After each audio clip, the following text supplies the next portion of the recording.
Hello everyone, welcome back to illume science. आगे बढ़ते हैं। देखो class number 185 human health and diseases को ही कंटिन्यू करते हुए हम लोग 7th लेक्चर पहुंच चुके हैं। हम लोग CMI, AMI, ठीक है, उसके अलावा हमने काफ़ी कुछ कंसेप्ट ह्यूमन हेल्थ के, यहाँ पे इम्यूनिटी ऑलमोस्ट हम लोगों ने कंप्लीट कर दिया है। आज हम लोग शुरुआत करेंगे ऑटो इम्यून डिसऑर्डर्स के लेक्चर को। ये इसका पहला पार्ट है, नेक्स्ट पार्ट ज़रूर बहुत जल्दी रिलीज़ करेंगे हम लोग।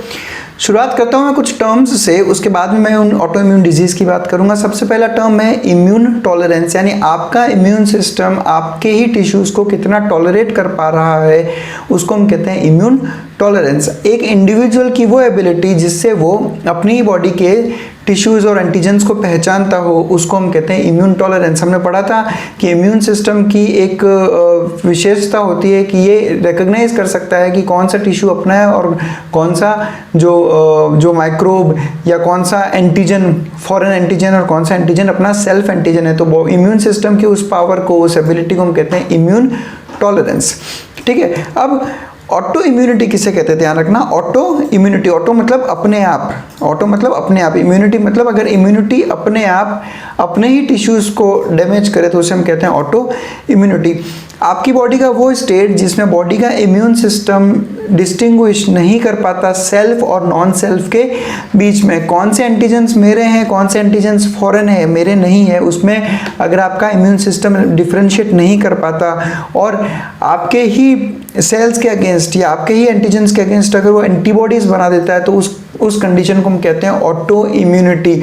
और ऐसी एंटीबॉडीज कहलाती है ऑटो एंटीबॉडीज, यानी ऐसी एंटीबॉडीज जो ऑटो यानी खुद के ही सेल्स या खुद के ही एंटीजेंस के अगेंस्ट बनी हो, उसे हम कहते हैं ऑटो एंटीबॉडीज। यानी आप ये कह सकते हो कि ऑटो इम्यूनिटी में आपके ही टिश्यूज की जो टॉलरेंस है वो खत्म हो जाती है, यानी आपका इम्यून सिस्टम आपके ही टिश्यूज को टॉलरेट नहीं कर पा रहा।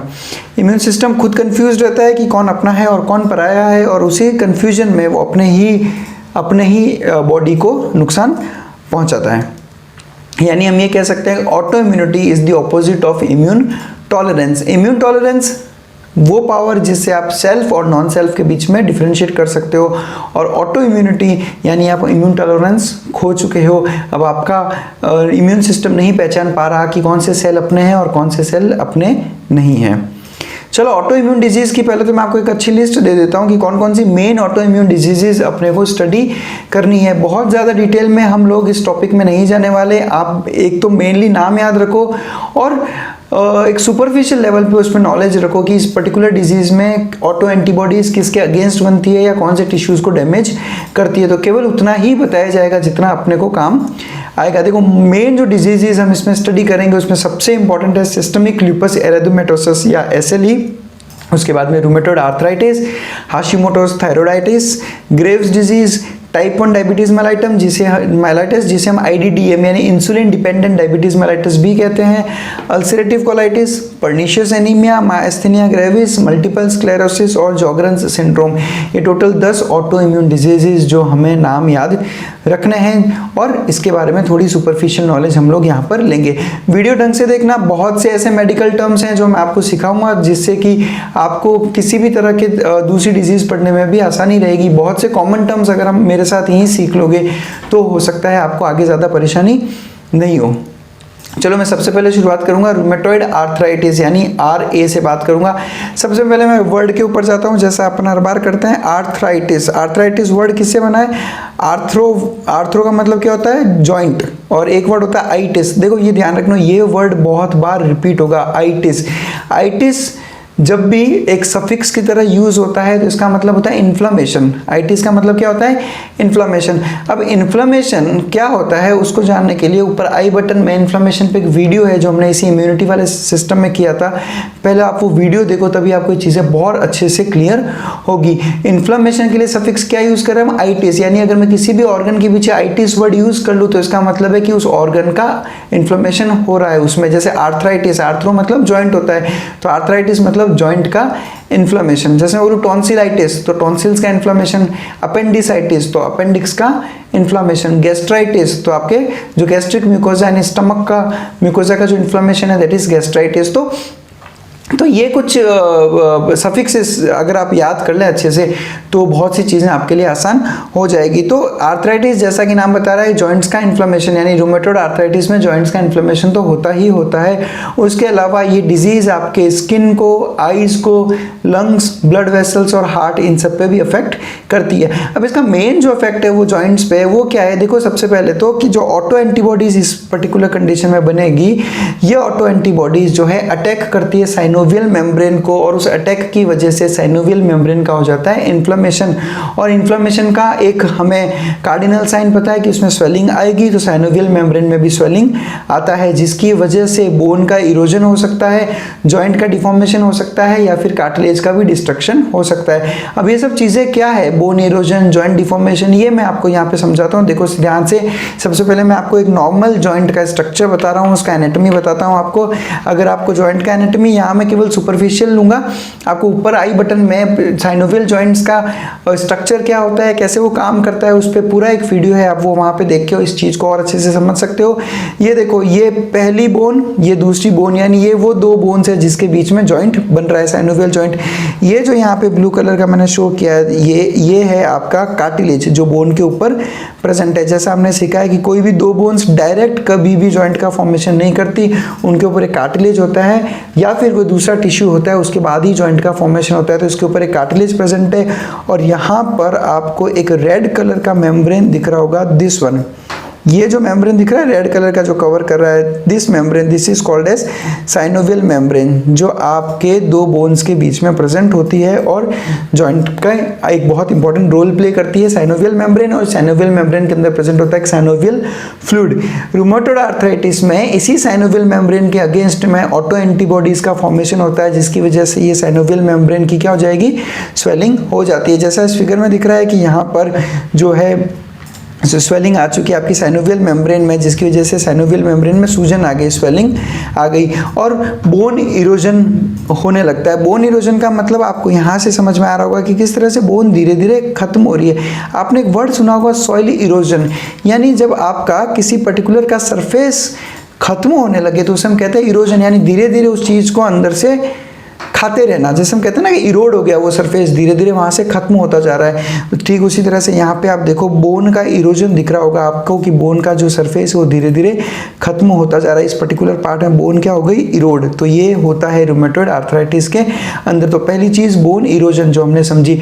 उसके बाद में होता है इसमें देखो आप, इसमें आपको स्वेलिंग दिख रहा होगा इस जॉइंट के अंदर। तो रूमेटॉइड आर्थराइटिस में स्वोलन जॉइंट्स भी होते हैं। उसके अलावा जॉइंट का डिफॉर्मेशन, आप यहाँ पे देखो कि जॉइंट्स इस तरह से डिफॉर्म हो गए कि इस पर्टिकुलर पर्सन के अंदर जो फिंगर्स है वो स्ट्रेट नहीं रह पा रही। अब ये फिंगर कैसी हो गई, इस तरह से जॉइंट्स डिफॉर्म हो गए, जिसकी वजह से मूवमेंट क्या होता है, हैम्पर हो जाता है। इन्हें हम कहते हैं डिफॉर्म्ड जॉइंट्स। और कार्टिलेज का डिस्ट्रक्शन, तो ये जो कार्टिलेज हमने यहाँ पे पढ़ा था कि जो साइनोवियल जॉइंट के अंदर प्रेजेंट होता है, ये कार्टिलेज, इस कार्टिलेज का धीरे धीरे होने लगता है डिस्ट्रक्शन। तो ये सब होता है रूमेटॉइड आर्थराइटिस के अंदर। एक बहुत इंपॉर्टेंट क्वेश्चन आता है, वो आता है रूमेटॉइड फैक्टर के ऊपर कि what is rheumatoid factor. Actual में जो ऑटो एंटीबॉडी रूमेटॉइड आर्थराइटिस में बनती है वो ऑटो एंटीबॉडी कौन से टाइप की है, IgM टाइप की। तो उसी IgM ऑटो एंटीबॉडी को हम कहते हैं रूमेटॉइड फैक्टर।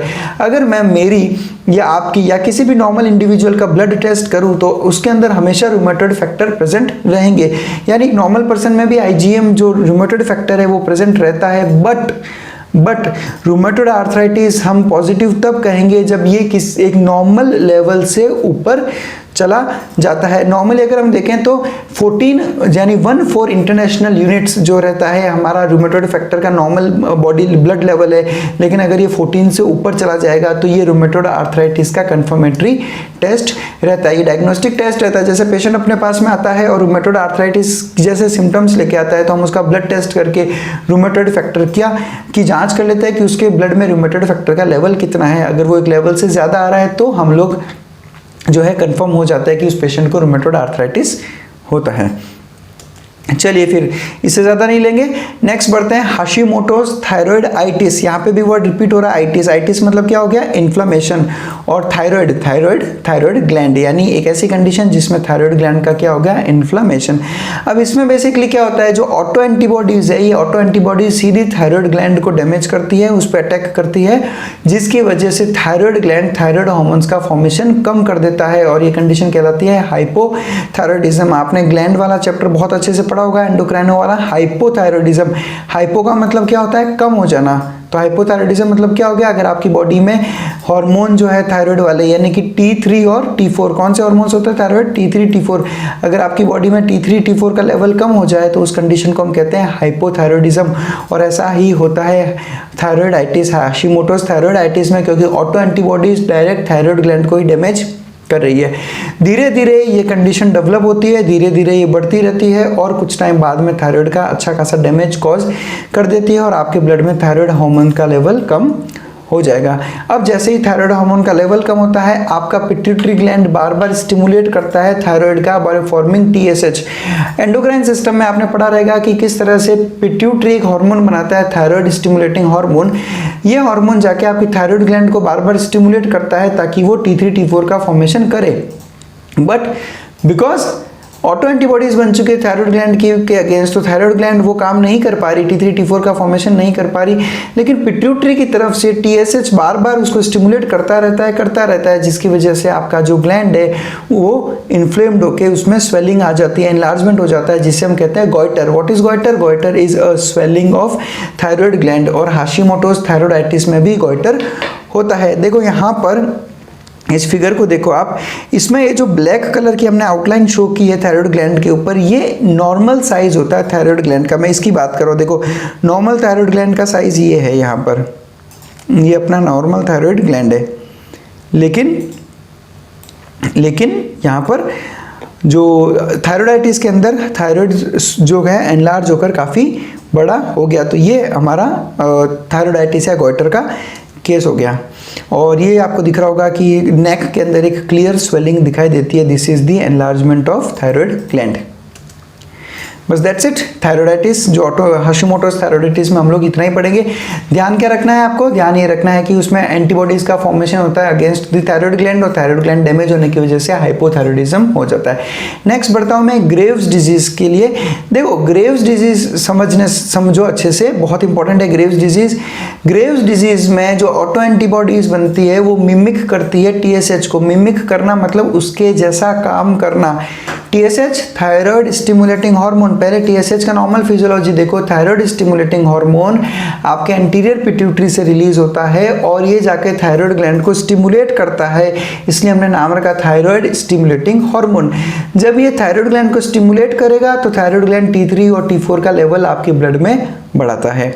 अब नॉर्मली क्या होता है, अगर आपकी ब्लड में T3 T4 का लेवल बढ़ने लगता है तब T3 T4 एक नेगेटिव फीडबैक देते हैं आपके हाइपोथैलेमस को। उस नेगेटिव फीडबैक की वजह से जो TSH का कॉन्सेंट्रेशन जो एंटीरियर पिट्यूटरी बना रही थी वो कम हो जाता है। जब TSH कम हो जाएगा तब इसका जो स्टिमुलेशन है थायराइड ग्लैंड को वो भी कम हो गया, और अब आपका थायराइड ग्लैंड T3 T4 का लेवल वापस कम कर देती है। यानी कि आपका पिट्यूटरी ग्लैंड जो है वो कंट्रोल करती है T3 T4 के लेवल को। T3 T4 ज़्यादा हो तो TSH कम करके वापस लेवल कम किया जा सकता है। T3 T4 अगर कम हो जाए तो थायराइड ग्लैंड को स्टिमुलेट करके वापस T3 T4 का सिक्रेशन बढ़ाया जा सकता है। बट ग्रेव्स डिजीज में ऑटो एंटीबॉडीज मिमिक करने लग गई है TSH को। जब ये TSH को मिमिक कर रही है यानी TSH के एक्शंस कर रही है, तो ये ऑटो एंटीबॉडीज जब आपके थायराइड ग्लैंड के पास पहुंचेगी तो उसको स्टिमुलेट करेगी। थायराइड स्टिमुलेट होगा तो ऑब्वियसली क्या होगा, ज़्यादा से ज़्यादा अमाउंट में T3 T4 यानी थायराइड हार्मोन्स का प्रोडक्शन होगा, और उसकी वजह से होता है हाइपरथायराइडिज्म। अब ये चीज़ बहुत अच्छे से ध्यान रखना है, हाशिमोटोज थायराइडाइटिस के अंदर हाइपोथायराइडिज्म हुआ था और ग्रेव्स डिजीज के अंदर हाइपरथायराइडिज्म हो रखा है। अब जनरली जैसा हमने थोड़ी देर पहले पढ़ा, T3 T4 का जब लेवल बढ़ता है तो TSH को कम कर दिया जाता है। अब आपकी बॉडी में T3 T4 का लेवल बढ़ा, ग्रेव्स डिजीज में T3 T4 का लेवल बढ़ा, अब आपकी बॉडी क्या करेगी, नेगेटिव फीडबैक से TSH का कंसंट्रेशन कम कर देगी। लेकिन TSH का कंसंट्रेशन कम कर भी दिया अगर मैंने तो कोई फायदा नहीं। क्यों? क्योंकि यहाँ पर TSH का तो गलती है ही नहीं, गलती किसी उन ऑटो एंटीबॉडीज को जो TSH की तरह मिमिक कर रही है। आप कितना भी TSH कम करो तो वो ऑटो एंटीबॉडीज तो थायराइड ग्लैंड को स्टिमुलेट करती रहेगी। यानी जो आपका कंप्लीट फीडबैक मैकेनिज्म चल रहा था वो फीडबैक मैकेनिज्म यहाँ पर फेल हो जाता है। अब ऑटो एंटीबॉडीज उस फीडबैक कंट्रोल के अंदर आती ही नहीं, जब वो आती ही नहीं तो हार्मोन्स का ओवर प्रोडक्शन इनहिबिट नहीं हो पाता और T3 T4 का लेवल बढ़ता ही जाता रहता है। अब जब थायराइड ग्लैंड को बार बार स्टिमुलेट किया जाएगा तो थायराइड ग्लैंड में क्या हो जाएगा, एनलार्जमेंट हो जाएगा। बिल्कुल होगा। क्यों होगा? क्योंकि थायराइड ग्लैंड को आप जितना ज़्यादा कहोगे T3 T4 बढ़ाने को उतना ज़्यादा उनमें नंबर ऑफ सेल्स और साइज ऑफ सेल्स बढ़ता है। देखो बहुत सिंपल सा कंसेप्ट है, आपकी बॉडी में जिस ऑर्गन के ऊपर जितना ज़्यादा वर्किंग लोड रहता है उस ऑर्गन का एनलार्जमेंट होता है, क्योंकि वो ऑर्गन अपने नंबर ऑफ सेल्स और साइज ऑफ सेल्स बढ़ाता है ताकि ज़्यादा से ज़्यादा काम किया जा सके। अब थायराइड से भी आप ज़्यादा काम कराओगे तो थायराइड का क्या हो जाएगा, एनलार्जमेंट। इस फिगर में भी आप देख पा रहे हो कि ये जो बाउंड्री है ये है आपका नॉर्मल थायराइड ग्लैंड, ये यहाँ पर ये जो मैंने अलग कलर में शो कर रखी है ये वाला। अब ये आपका नॉर्मल थायराइड ग्लैंड का साइज है, लेकिन ग्रेव्स डिजीज में थायराइड ग्लैंड इससे भी ज़्यादा बड़ी हो जाती है। यानी आप कह सकते हो कि ग्रेव्स डिजीज में भी गॉइटर होता है। देखो गॉइटर एक कॉमन वर्ड है जिसका मतलब होता है थायराइड का एनलार्जमेंट। अब अगर आपका थायराइड किसी भी रीजन से एनलार्ज हो रहा है तो आप उसको कह सकते हो गॉइटर। अब गॉइटर के बहुत सारे अलग अलग कॉज होते हैं, ग्रेव्स डिजीज भी गॉइटर का कॉज है और हाशिमोटोस थायराइडाइटिस भी गॉइटर का कॉज है। ठीक है, तो गॉइटर। इसके अलावा एक कैरेक्टरिस्टिक फीचर जो ग्रेव्स डिजीज में मिलता है वो फीचर है ये, यानी कि आपकी आई बॉल जो है आपके आई ऑर्बिट से भी बाहर की तरफ प्रोट्रूड होती दिखाई देती है। इस कंडीशन को हम कहते हैं एक्सोफ्थेल्मोस। वर्ड कैसे बना ध्यान रखना, एक्सो का मतलब क्या होता है, एक्सटर्नल या बाहर की तरफ होता है ना। एक्सो मतलब बाहर, एंडो मतलब अंदर की तरफ, और ऑफ्थेल्मो एक वर्ड होता है, ऑफ्थेल्मो आई के लिए वर्ड यूज करते हैं, ऑफ्थेल्मोलॉजी स्टडी ऑफ आई। तो एक्सोफ्थेल्मोस यानी आपकी आई आपके सॉकेट से भी बाहर क्लियर दिखाई देती है, उसको हम कहते हैं एक्सोफ्थेल्मोस। ठीक है, bulging of I outside the orbit. इसलिए ग्रेव्स डिजीज का एक कॉमन नेम और है जिसे हम कहते हैं एक्सोफ्थेल्मिक गॉइटर, यानी एक ऐसा गॉइटर जिसमें एक्सोफ्थेल्मोस भी होता हो वो कहलाती है ग्रेव्स डिजीज। नेक्स्ट बात करता हूँ IDDM, insulin dependent diabetes mellitus. देखो मैं डायबिटीज मेलाइटिस को यहाँ पे कंप्लीटली डिस्क्राइब नहीं कर रहा, मैं केवल डिस्क्राइब कर रहा हूँ इंसुलिन डिपेंडेंट डायबिटीज मेलाइटिस की। देखो इसको हम कहते हैं टाइप 1 डायबिटीज मेलाइटिस। बेसिकली अगर मैं बात करूँ तो डायबिटीज मेलाइटिस 3 टाइप के होते हैं बेसिक्स, टाइप 1, टाइप 2 और टाइप 3। इसमें से जो टाइप 1 है केवल वही ऑटो इम्यून डिसऑर्डर रहती है। इंसुलिन डिपेंडेंट डायबिटीज मेलाइटिस इसलिए बोला क्योंकि ये diabetes mellitus is because of insulin का deficiency, clear deficiency of insulin. अब थोड़ी देर में आपको समझ में आ जाएगा टाइप 1 और टाइप 2 में डिफरेंस क्या है। देखो इस कंडीशन में क्या होता है कि आपकी ऑटो एंटीबॉडीज अटैक करती है आइलेट ऑफ लैंगरहैंस के बीटा सेल्स को। आपने आइलेट ऑफ लैंगरहैंस का स्ट्रक्चर पढ़ा होगा, पैंक्रियास के अंदर प्रेजेंट होते हैं ये। इन आइलेट ऑफ लैंगरहैंस के अंदर 3 तरह के सेल्स होते हैं, अल्फा सेल्स, बीटा सेल्स और डेल्टा सेल्स। अभी अल्फा सेल्स तो बनाते हैं ग्लूकागॉन और बीटा सेल्स क्या बनाते हैं, इंसुलिन। अब इंसुलिन का प्रोडक्शन हो रहा है बीटा सेल्स के थ्रू, ऑटो एंटीबॉडीज किसको खत्म कर रही है, बीटा सेल्स को। जब बीटा सेल्स ही नहीं बचेंगे या बीटा सेल्स का ही नंबर कम हो जाएगा तो सीधा सीधा इंसुलिन का सिक्रेशन क्या हो जाएगा, बहुत ज़्यादा कम हो जाएगा। या फिर ऐसा भी हो सकता है कि इंसुलिन बिल्कुल बने ही नहीं।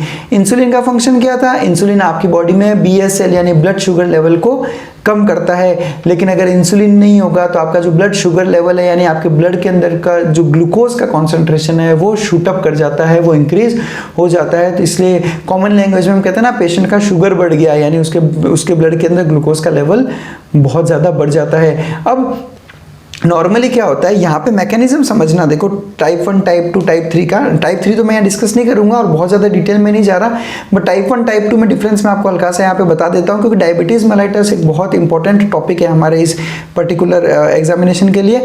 डायबिटीज़ के अंदर जितने भी कॉम्प्लिकेशंस हैं वो सभी इसके अंदर भी देखने को मिलेंगे IDDM के अंदर, जैसे नेफ्रोपैथी, न्यूरोपैथी और वो सब हम लोग एक अलग से वीडियो में डिस्कस करेंगे। डायबिटीज़ मेलाइटिस खुद इतना बड़ा टॉपिक है कि हम लोग यहाँ पर सब कुछ डिस्कस नहीं कर पाएंगे। यहाँ यहाँ पे मैं बस टाइप 1 और टाइप 2 में डिफरेंस बता देता हूँ। देखो एक हेल्दी कंडीशन के अंदर यहाँ पे मैं ये शो कर रहा हूँ, ये पेंक्रियाज है। देखो एक हेल्दी कंडीशन के अंदर पेंक्रियाज बनाता है इंसुलिन। ये इंसुलिन क्या करता है, आपके ब्लड के अंदर जो ग्लूकोज है उस ग्लूकोज को आपके सेल्स के अंदर पहुंचाता है। देखो ये एक सिंगल सेल बता रहा हूं मैं आपको, और इन सेल के ऊपर रिसेप्टर्स प्रेजेंट होते हैं जिन्हें हम कहते हैं इंसुलिन रिसेप्टर्स। काम कैसे करता है, ये इंसुलिन के रिसेप्टर्स प्रेजेंट होते हैं आपके सेल के मेम्ब्रेन के ऊपर। अब जब ये इंसुलिन जाकर अपने रिसेप्टर के साथ बाइंड होगा तब आपके सेल के ऊपर जो चैनल्स हैं वो चैनल्स ओपन अप हो जाते हैं और उस ओपनिंग की वजह से ग्लूकोज अंदर एंटर कर जाता है। इन चैनल्स का नाम भी हमारे एनसीईआरटी में दे रखा है, आपने पढ़ा होगा, ग्लूट बोलते हैं इसे, ग्लूकोज ट्रांसपोर्टर्स कहते हैं इसे। क्या कहते हैं, ग्लूट। नीट 2019 का क्वेश्चन भी है ग्लूट के ऊपर, तो इनको हम क्या कहते हैं, ग्लूट, ग्लूकोज ट्रांसपोर्टर्स। ये बेसिकली चैनल्स होते हैं। ये चैनल्स नॉर्मली ओपन नहीं रहते। जब इंसुलिन के रिसेप्टर्स पे आके इंसुलिन बाइंड होगा उसी वक्त ये चैनल्स क्या हो गए, ओपन अप, और जो ग्लूकोज है वो आपका सेल के अंदर एंटर कर जाएगा। अब टाइप 1 और टाइप 2 में डिफरेंस देखना। टाइप 1 डायबिटीज मेलाइटस के अंदर आपका इंसुलिन का फॉर्मेशन नहीं हो रहा या फिर इंसुलिन बहुत कम बन रहा है। तो जब इंसुलिन बहुत कम बन रहा है तो आपके रिसेप्टर्स पे बाइंड होने के लिए इंसुलिन बहुत ही कम है या फिर है ही नहीं। तो जब तक इंसुलिन के रिसेप्टर्स स्टिमुलेट नहीं होते तब तक ग्लूकोज ट्रांसपोर्टर्स ओपन अप नहीं होते और ग्लूकोज सेल के अंदर एंटर नहीं कर सकता। इसलिए ग्लूकोज का लेवल ब्लड में बढ़ता रहता है और आपके सेल्स को ग्लूकोज नहीं मिलता, जिसकी वजह से सेल्स एनर्जी डिप्राइव्ड होने लगते हैं, उनके अंदर एनर्जी बहुत कम बनने लगती है। टाइप 2 डायबिटीज मेलाइटस जो एक ऑटो इम्यून डिसऑर्डर्स की कैटेगरी में नहीं आता, उसके अंदर सुनना क्या होता है, उसके अंदर आपका जो इंसुलिन का लेवल है वो बिल्कुल नॉर्मल रहता है। उसमें इंसुलिन के साथ कोई छेड़छाड़ नहीं होती, इंसुलिन का लेवल उतना के उतना है। लेकिन समस्या आती है इंसुलिन के रिसेप्टर्स के साथ में। आपका जो फंक्शनिंग जो है, एफिशिएंसी है इंसुलिन रिसेप्टर्स की, वो बहुत अच्छी नहीं रहती। अब जब रिसेप्टर्स की फंक्शनिंग प्रॉपर नहीं हो रही तो वो इंसुलिन के साथ बाइंड नहीं हो पाता, और इंसुलिन के साथ जब वो बाइंड नहीं हो पाता, इंसुलिन के रिसेप्टर्स प्रॉपर स्टिमुलेट नहीं हो पाते, तो आपके ग्लूट ओपन अप नहीं होंगे और ग्लूकोज आपके सेल के अंदर एंटर नहीं करता। यानी टाइप 1 में प्रॉब्लम है इंसुलिन का, टाइप 2 में प्रॉब्लम है ग्लूकोज के रिसेप्टर्स का, यानी कि इंसुलिन के रिसेप्टर्स का। ठीक है, इसकी वजह से प्रॉब्लम आता है डायबिटीज मेलाइटस का। ठीक है, तो ये दो अलग अलग केसेस होते हैं डायबिटीज मेलाइटस। डायबिटीज मेलाइटस का जो टाइप 3 यानी टाइप 3 डायबिटीज मेलाइटस वो होती है जेस्टेशनल डायबिटीज, जो बेसिकली प्रेगनेंसी के वक्त देखने को मिलती है। तो दैट्स इट, बस उतना ही देखो। ऊपर आई बटन में आपको ग्लूकोज ट्रांसपोर्टेशन पे एक वीडियो मिलेगा, वो भी आप जरूर देखो, उसमें आपको ये इससे रिलेटेड काफी कंसेप्ट्स वहां पर क्लियर होंगे। Thank you very much for watching us, keep studying hard. देखो बच्चों, physiology, pathology, human health and disease, पूरा कंसेप्ट पे फोकस करो। चीज़ों को जितना अच्छे से समझोगे, कितना भी टफ क्वेश्चन आ जाए आप उसको बहुत ईजिली सॉल्व कर सकते हो। Thank you very much for watching us.